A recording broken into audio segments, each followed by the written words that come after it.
अस्सलाम वालेकुम। आज हम देखते हैं अपना नेक्स्ट टॉपिक जो कि है तनफ़ुस का अमल, द मैकेनिज्म ऑफ ब्रीथिंग, कि हम किस तरह से सांस लेते हैं। ठीक है, हमारे अंदर कौन से मैकेनिज्म्स होते हैं, कौन से अमाल होते हैं तनफ़ुस के दौरान, तो हम इसको आज देखते हैं। सबसे पहले वो कहते हैं कि हवा को फेफड़ों में लाने और फिर उसे फेफड़ों से बाहर निकालने के लिए की जाने वाली जिस्मानी हरकत को तनफ़ुस कहते हैं। पहले भी हमने तनफ़ुस की डेफिनेशन को देखा था। ये एक और डेफिनेशन भी आप कर सकते हैं कि जो हवा फेफड़ों में आती है और फिर फेफड़ों से बाहर जाती है, तो उसमें जो जो हमारे पास जिस्मानी हरकत होती है उसको हम क्या कहते हैं, तनफ़ुस कहते हैं। तनफ़ुस के दो मरहले होते हैं। ठीक है, एक हमारे पास इनहेलेशन होता है और दूसरा क्या होता है, एक्सपीरेशन। मतलब ठीक है, इनहेलेशन और एक्सहेलेशन, इनके दो ये नाम है, और दूसरा इनका नाम है इंस्पिरेशन और एक्सपीरेशन। इनहेलेशन और एक्सहेलेशन भी कह सकते हैं, इंस्पिरेशन और एक्सपीरेशन भी। इनका मतलब होता है अंदर जाना और एक्स का मतलब होता है बाहर आना।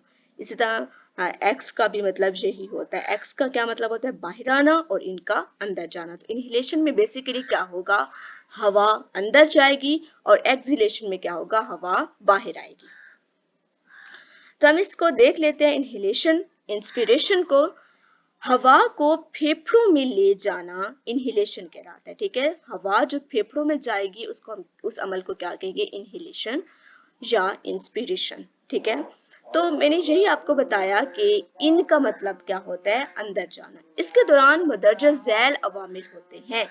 कौन कौन से इसमें काम होते हैं, इंटरकोस्टल मसल्स सिकुड़ते हैं। हमने कहा था कि इसमें पसलियां और इंटरकोस्टल मसल्स होते हैं, तो इनका काम बेसिकली सांस लेने के अमल में होता है। तो इंटरकोस्टल मसल्स सिकुड़ेंगे, इसकी वजह से पसलियां फैल जाएंगी, और इसी दौरान डायफ्राम भी सिकुड़ता है और नीचे हो जाता है। डायफ्राम सिकुड़ के नीचे हो जाएगा। इन दोनों सुकड़ाव की वजह से सीने के खला का हुज्म बढ़ जाता है, मतलब वो जो सतही रकबा होगा वो बढ़ जाएगा। इससे फेफड़ों के अंदर हवा का दबाव कम हो जाएगा और बाहर की हवा फेफड़ों में दाखिल हो जाती है। तो ये सारा अमल किसमें होता है, इनहेलेशन में होता है। सबसे पहले क्या होगा, इंटरकोस्टल मसल्स जो होते हैं वो सिकुड़ेंगे, पसलियां फैलेंगी। जब मसल सिकुड़ेंगे, पसलियां फैलेंगी, और डायाफ्राम भी सिकुड़ कर नीचे हो जाएगा। दो चीजें सिकुड़ रही हैं, इंटरकोस्टल मसल्स और डायाफ्राम, ये दो सिकुड़ रहे हैं और पसलियां इसमें फैल रही हैं।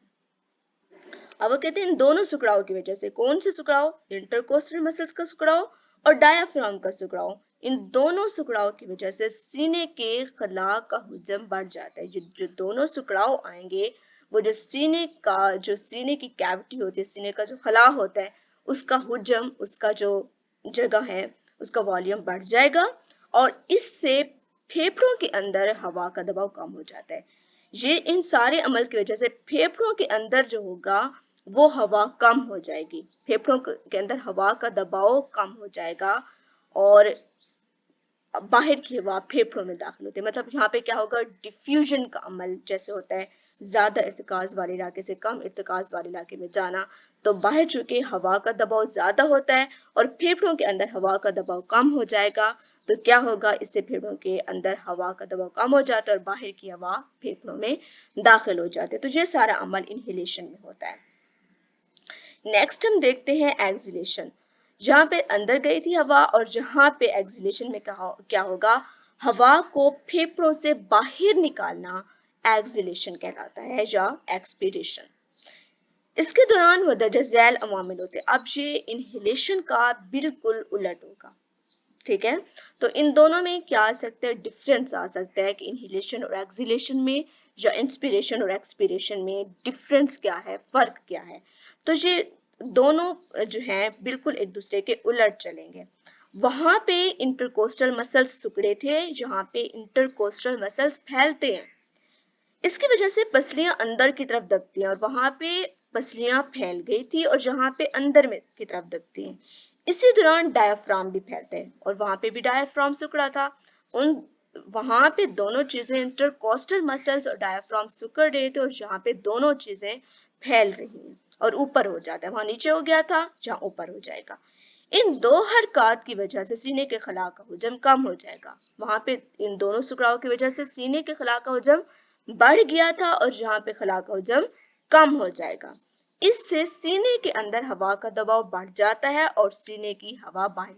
जब अंदर की तरफ दबाव बढ़ जाएगा हवा का तो क्या होगा, सीने की हवा बाहर निकल जाती है। तो ये दोनों चीजें हैं इंस्पिरेशन और एक्सिलेशन में, आप ये बिल्कुल एक दूसरे के उलट है। ठीक है, जो काम वहां पे हो रहा था अब उसमें ये उसका उलट हो जाएगा, बिल्कुल बिल्कुल ऑपोजिट है दोनों।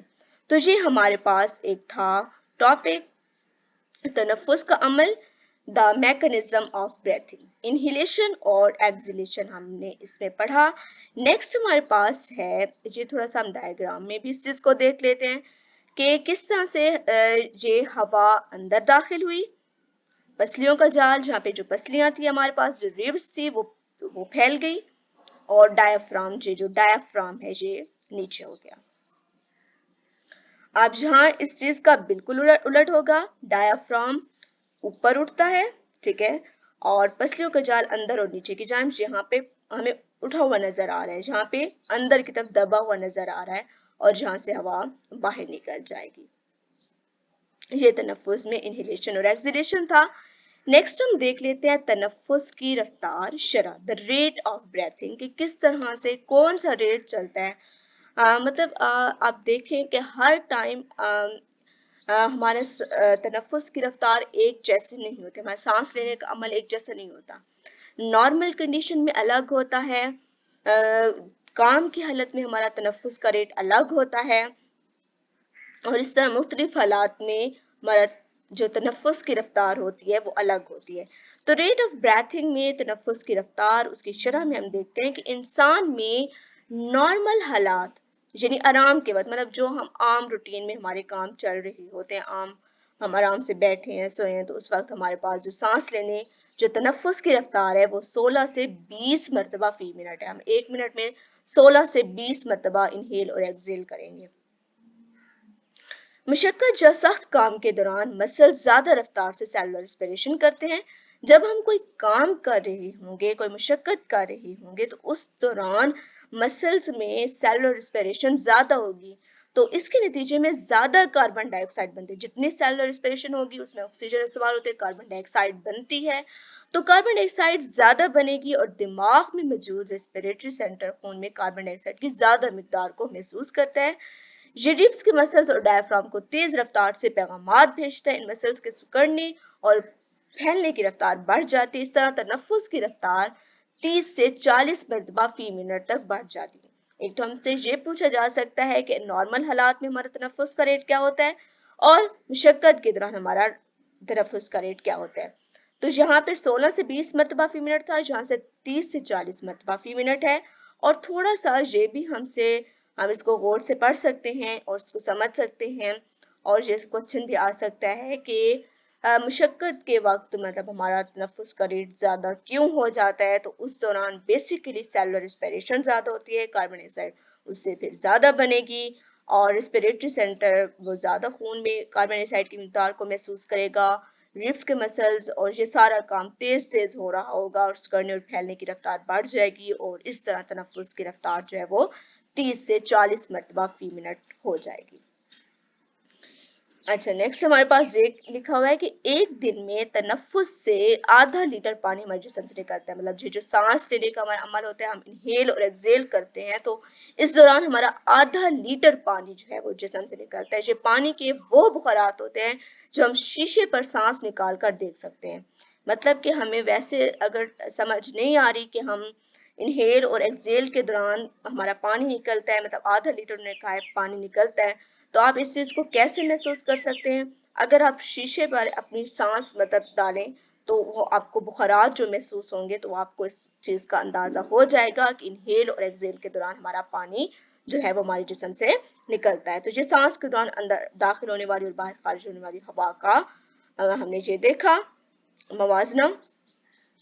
थोड़ी सी ये हम टेबल को ऐसे देख लेते हैं कि ये थोड़ा सा मवाजना है कि अंदर दाखिल होने वाली और बाहर खारिज होने वाली हवा की, ऑक्सीजन की मिकदार अंदर दाखिल होने वाली हवा में कितनी होगी 21% और बाहर खारिज होने वाली में 16% होगी। कार्बन डाइऑक्साइड की मिकदार बाहर कितनी होती है 0.04 और अंदर कितनी होती है 4। नाइट्रोजन की मिकदार बराबर रहती है 79 पानी के बुखारात भी काबिल तगय्युर सेट शुदा टेम्परेचर काबिल तगय्युर है गुर्दे के ज़रात मतलब काबिल तगय्युर तकरीबन कोई नहीं होता। तो मेन जो होती है ऑक्सीजन और कार्बन डाइऑक्साइड में तब्दीली आती है। नेक्स्ट टॉपिक में इंशाल्लाह हम देखेंगे रेस्पिरेटरी सिस्टम की बीमारियां कि हमारे रेस्पिरेशन में कौन से खराबियां पैदा हो सकती हैं और इस अमल को हम इंशाल्लाह नेक्स्ट उस टॉपिक में देखेंगे नेक्स्ट वीडियो में। तब तक यहाँ तक रखें और मुझे इजाज़त दें। अल्लाह हाफिज़।